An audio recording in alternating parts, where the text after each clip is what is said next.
if you have one way to save and invest for retirement, it should not be in your employer's 401k, and I'm going to tell you exactly why in this video. So now a lot of you are saving up money from your employers and your 401k is automatically being deducted from your check, and you're like, hey, I'm set for retirement.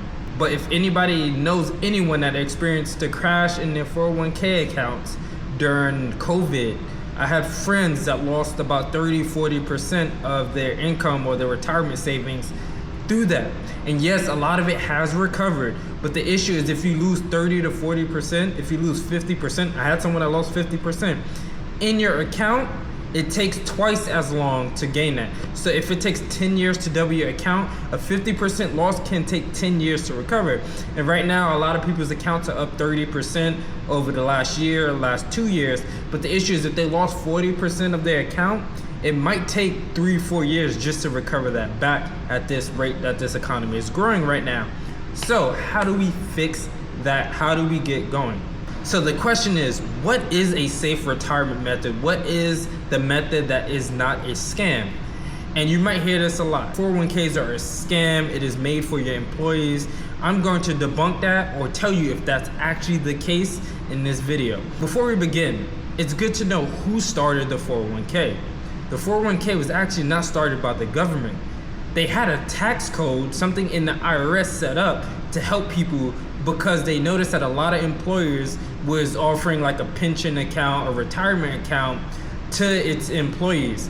The issue is that they noticed that it was being taken advantage of, right? This tax deferred, people deferring some of their income so that they don't get paid taxes, is being taken advantage of by the executives in the company. So the executives who control the policy of the company, who control these investments and retirement accounts, we're doing it in such a way that the only people who really had access and who was really able to grow their wealth was, guess what? It was them. It was the people at the top of the company, the CEOs, the CFOs, the managers, and those people, probably the people already making $200,000, $300,000 a year that don't need the retirement account. They already set up, but they were taking advantage of it and the IRS stepped in.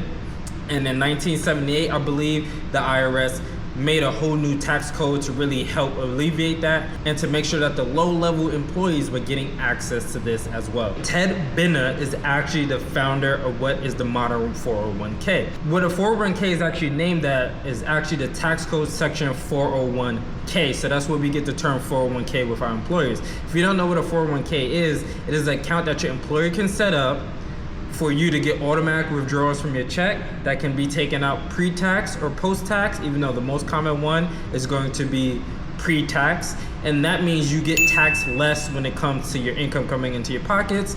This gets deferred so that you can pull it out after you turn 69 or if there's a hardship. Sometimes you can pull it out early, but there's a penalty. But ideally it's set up so that you can take out of it after you turn 69, after you stop working. And so the reason why Ted Benner is considered the 401k godfather or the father of the 401k is because in 1978, he noticed what was in the IRS's tax code. And he said, how can I implement this as a plan? Or because I believe he owned an insurance company and he had some high level companies that he was like, hey, how can I help them out as a client to do this retirement plan where it saves them money, it saves the employees money, it helps people overall, it helps people better increase their finances, the company and the employee itself. And he decided, hey, let me come up with the idea of this modern day, and he came up with the modern day 401k. The issue is that the first few companies that he pitched it to, the client said no because they had never seen anything like that. Mind you, the IRS just did this law a year earlier. So a lot of companies didn't enact it because now their top employees aren't getting the benefit and now they're having to reap some of the costs from their regular employees. And so they didn't want to do what Ted Benner said. So what he decided to do is he decided to put it in his own company to allow his employees of his Johnson company to use it. What ended up happening is through some connections, he was able to meet the treasury or the secretary of the treasurer, and he was able to show it to them. And they saw how it was working in his company over the next year, and they looked and deep dived into it. It was like, you know what, this is actually a good thing. So what they decided to do is actually make it an official law, put it in the tax code. I believe it was 1979 or the early 80s, and that implemented that. Let me backtrack a little bit. Before that, what ended up happening is after some companies saw, like the IRS was looking into it, saw how his company was doing it, some of his clients also started to add it to their plans as well. And then after the IRS put it into proposal for everybody across the nation, then that's when a lot of employers started to actually offer it, because it benefited them and it benefited the employees as well. Now, the issue is that he had good intentions, but companies don't always have the best intentions for their employees. And he's even come out and said, Ted Bennett, the father of the 401k, has even said, I'm gonna read what he said based on what the Daily Mail and Yahoo Finance when he interviewed. I am very disturbed by what's happening with investment expenses. He originally said that when he came up with the idea that employers were supposed to cover all the expenses, the administrative fees. And now they're giving that administrative fees to the employees itself rather than them taking it. And the reason why people will say 401ks are a scam, and I would kind of agree on it, is because you can get a lot better results investing on your own. There's multiple reasons. We're gonna break down probably about 3 reasons. I haven't counted them, but we're gonna count them here. The first reason is that they defer a lot of their fees onto you, the employee. Now, you might not notice, but your 401k has a fee that gets taken out every year. And the reason why you don't know this is because you're probably investing money over time. So you don't notice that that small fee is being taken out, because what you're putting into it is way more than that fee. Now, the fee is not that much. The fee is averaging 0.5 to 2%. He's seen as high as 2.75%. Larry Fink has as well. If you don't know who Larry Fink is, I'll go into him later. But they've seen fees as high as 2.75. And you might be like, oh, that's only $1 for every $100 I put in. They're making good investments. They're getting me 10%, 11%. But it adds up. Let me just show you this calculator, right? And I actually learned this, I guess, from Ramit. It might have been Stephan as well. And then the Dave Ramsey I watch as well, because people always talk about that. Dave Ramsey recommends mutual funds rather than like ETFs and index funds. And this is what a mutual fund is. A 401k is made up of mutual funds. And so let's look at this calculator. So let's use Charles Schwab's Schwab MoneyWise investment calculator. This investment calculator is different because it calculates your fees, right? So let's say you start with $1,000 a month for 39 years. So you're 30 years old, you're gonna retire at 69, and you contribute $250 per month. Your rate of return is the average of 10%. So from 8 to 12% of the S&P 500, that middle ground is 10%, where most people get that from. Your first investment fee is 0. So you don't have no fee at all. Now your mutual fund, which is what your 401k is made of, your mutual fund, and fun fact is Warren Buffett actually made a 10-year bet that his index funds can outpass the returns of a mutual fund, and he actually won that $1 million bet. I don't know how much he won, but it didn't matter because he's multi-billionaire. But this is something that even Dave Ramsey says, and his crew says, mutual funds over index funds and ETFs. But they get charged fees. And the fee, like I said, it ranges from 0.5 to 2%. So we're gonna just start at 0% and a 1% fee. At 0% with those numbers I just gave you, you would have $1.3 million saved up at the end of 39 years when you retire. Now the issue is that if you have a 9% return, so you lose 1% due to your fees, you are now out $309,000. So now you're retiring with $1 million. Not 1.3, $1 million and some change. That's 30% of your difference. 30% you just lost, just because you got charged a 1% fee. And before this, you might have been like, that 1% is not nothing. You probably didn't even notice it because you're contributing more than that 1% into your account. You're contributing $250 every month. You don't notice it. You don't read your breakdowns. You just see the number that's increasing and you're like, I'm good with that. 1% fee, $300,000. Now let's just change that to, because they've seen as high as 2.75, but the average is going to be 1%. So we're just going to do 2%. Let's say you have a 2% fee, your mutual fund, your administrative fees, and your service fees charged, because they do charge multiple fees. They charge the mutual fund itself, whoever's managing that mutual fund is charging 1%. And then you have administrative fee, which your employer charges you just for running the brokerage and the HR support. And then you have service fees, which is if you're trading stuff, if you're withdrawing early, you get charged penalties and fees. But let's say it's a 2%. That 2% now takes out $542,000 out of your account. So now rather than having 1.3 or 1 million, now what you end up having is $767,000. 542. I don't know what the math on that is, but that seems that it's about 35 to 40%, probably 40% of your net worth gone just because of a 2% fee you're being charged. This adds up. My one tip here is to invest up into your employer's 401k match. So if it's 2%, match 100%, 4% at a 50%, so 2%, match up to that, and then do not contribute anymore because your fees are going to be ridiculous. The issue is that when you have an employer match, that's already 100% return on your investment automatically. That's automatically a 100% return on your investment. So just losing 1%, you're basically at 99%. So anything more than that and you're actually losing yourself money. This brings into my next tip is going to be 401ks. There's a copycat to that charges no fees at all. It's called an index fund. It's called an ETF. Now, rather than getting charged a 401k scam fee, just do it on your own.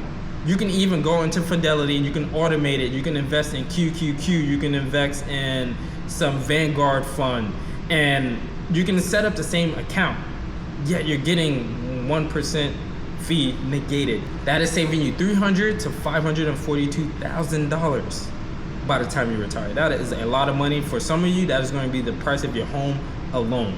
So just invest in that. There's some other creators that made videos. I might make a video on that. Let me know. And by the way, you might have noticed that I'm covering up with two mics. Only one is blinking because only one is working. I just don't want to promote this. I'd rather promote Javi. So I'm actually working right now. I do that late night shift, which is how I'm able to make these videos. And I have to have some coffee on deck, and this is the easiest thing. I can just store it in the fridge back there. Yeah, 35 servings. It actually comes out to, I'm on my Stephan weight.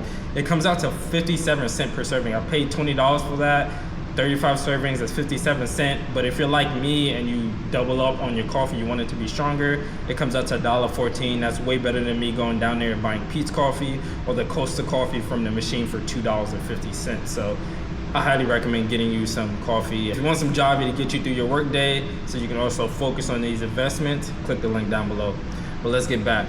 Number 3 on why I would say 401k is partially a scam is because BlackRock CEO Larry Fink, if you don't know BlackRock, that's the people that own majority stake in Walmart, your biggest companies. They are a hedge fund. They make tons of money. These are the people that lost a ton of money on GameStop and forced GameStop to shut down. So multi-billion-dollar companies, and the CEO is a billionaire himself. So basically, he said that we need to start rethinking our retirements. Americans need to start rethinking their retirement. This is the person who runs your 401k, who runs the mutual funds that you invest in your 401k. And he's saying that we need to rethink retirement accounts. You should listen to this. One of the people that's controlling majority of Americans' 401k and retirement accounts is saying that we as the US need to rethink our investment and retirement accounts. So that tells you a good amount of things. And I think this is for multiple reasons. I think when people get a retirement account set up through their job, they also don't take the time to learn about finances, right? A lot of people, family members of mine, don't know how much they're bringing in on a return on their 401k. You have apps now that are being developed that can search out there in the Google, in the interwebs, and find missing 401ks and tell you if you're missing money.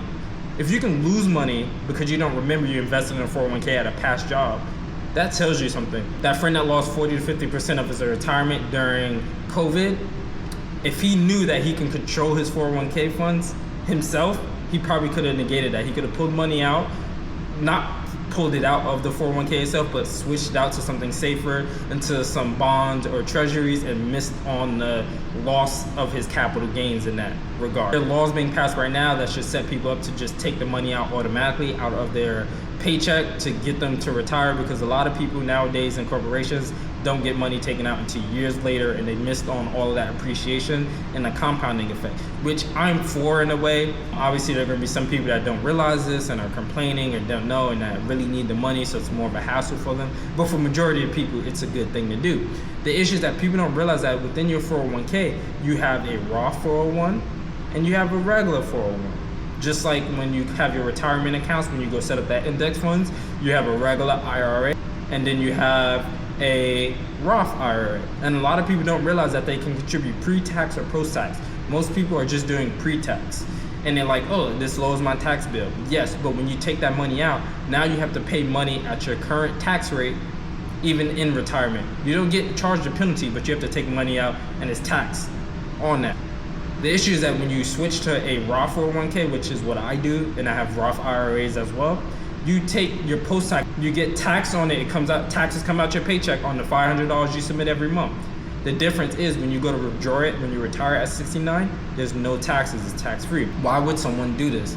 The reason someone would do this is because hopefully you're like me and you expect your income to go up as you're working. I expect my income to go up. I don't expect to make less money. I expect to make more money. Now, if you're planning on moving, changing jobs, going to part-time, that's a little bit different. But if you're planning to make more money to get a senior position, to open up a business, and now your tax bill is way higher, a Roth is gonna be your way to go, because I'd rather get taxed now at my, 14%, I think I'm getting charged now, living in Seattle, Washington, rather than getting taxed my 20-30% when I plan to be making millions a year, or even if I'm just making $200,000-$300,000 a year. And that might not happen, but I know I'm gonna be making more what I'm making now. So I'm gonna be getting taxed more. And then with the way economy is going, taxes might increase as well. So I'd rather just take that 13-14% out now, rather than maybe later to be like, hey, we're gonna double taxes in 20 years. I don't want that to happen. So a lot of people do not know that. A lot of people don't know what's going on in the accounts. They don't know the fees that are getting charged as well. And I think 401ks are actually making people less financial savvy. People just think, oh, it's prepared, I'm planning. And this happened with pensions as well. People just hoped on the pensions.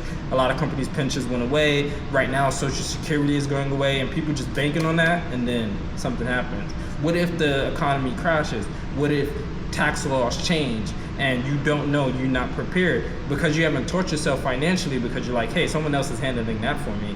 You are screwing yourself over. And now I do think 401ks are helping a lot of people in ways, but I do think they're scams because they actually make people financially less literate, and they actually take big chunks of money from people that they can do themselves, or they can pay someone hourly $200-$300. It's probably smarter for you to pay someone once a year $100, maybe $200 every 2-3 years, rather than paying this 1% fee every single year.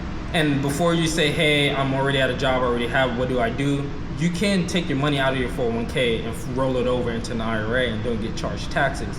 You can also just open up a Roth IRA or IRA yourself. You don't have to worry about that. Like I said, if you get an employee match up to the match, and then anything extra, you invest in your own IRA, you invest in your own Roth IRA. So yeah, those are going to be the reasons why I think 401ks are a bad investment for most people, outside of those that get an employer matches.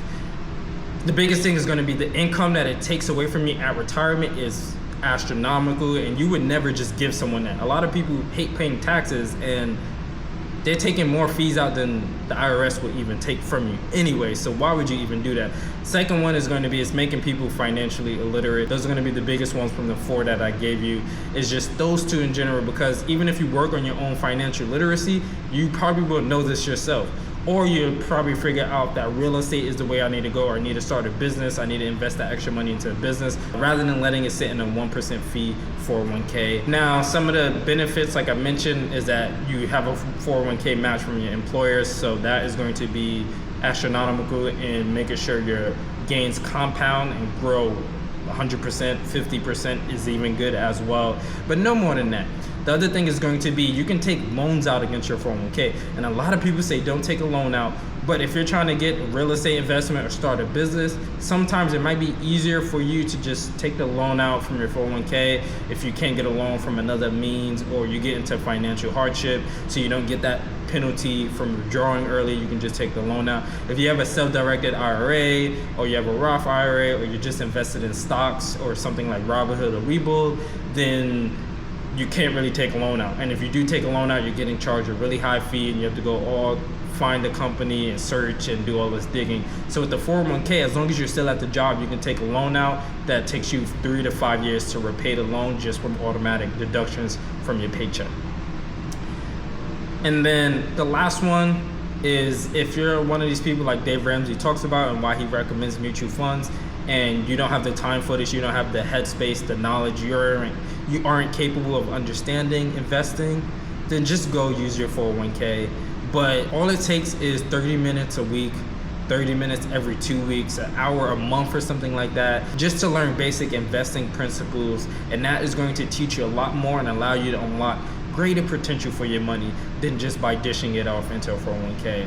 Hopefully this makes sense. Hopefully you enjoyed this video. You learned a lot from this video. And if you're one of those people that's getting eaten up by these fees, go start a new account. If you want to use my webull link, Webull's actually giving 3.5% matches.